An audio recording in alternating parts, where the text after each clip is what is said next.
So my other videos talked you through the different types of methods.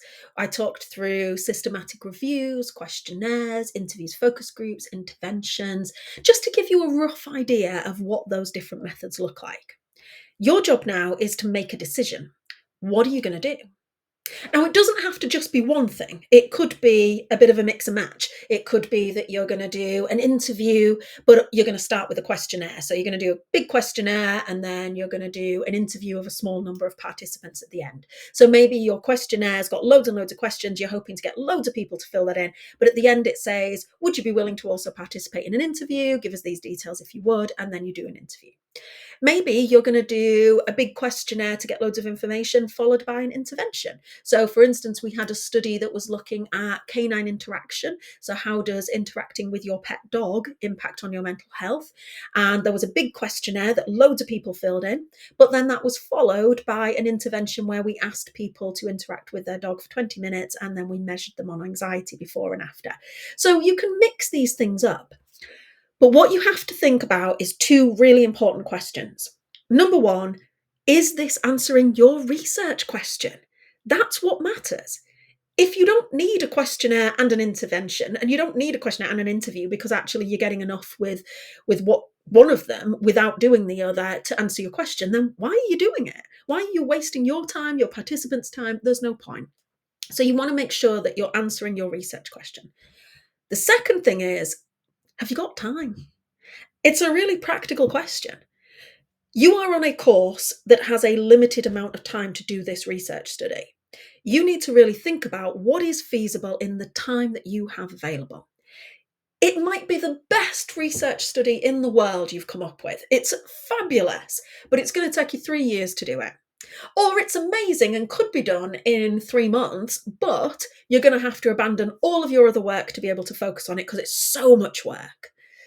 You need to get balance here. Consider how much this research is worth in your course, in your program. Consider how much you need to dedicate your time to it. Some programs, yes, it's very high level research. You need to dedicate more time to it, others not so much. So think about it pragmatically. Think about you as a person. What do you realistically have time to do? It would be better to do a simple project that involves less time and can just get you a solid grade that you're going to be okay with than to try for this massive thing that fails spectacularly because you just don't have time to do any of it and it all goes horribly wrong. It's better to stick with simple. So think about it practically. Practically, can you do this in the time frame that you've got? Think about it across the academic year as well. When are you expected to start? Is it going to hit Christmas? Is it going to hit Easter? Are you going to be struggling for participants at certain times during the year? When are you going to actually be able to gather your data? When are you actually going to run things? So think about it really pragmatically, remembering that a systematic review has less restrictions than the other methods that involve participants because you're not reliant on gathering participants and other people. You're not reliant on necessarily getting ethics in quite the same way. So think about all of those different elements before you make a decision. And once you've made a decision, let's move on to getting some of the finer details. Thinking about participants, thinking about measures, thinking about expertise. And unfortunately, it might take you back to the start of the videos to start thinking again about your research question if you encounter any problems.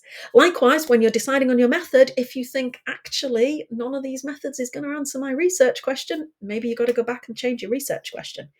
If so, go back to the start of this video series and rewatch it to be able to get up to speed to this point again before you move on. So make sure by the time you get to this stage to move on, you need a research question that is not already answered and produces a valuable answer to the counselling community.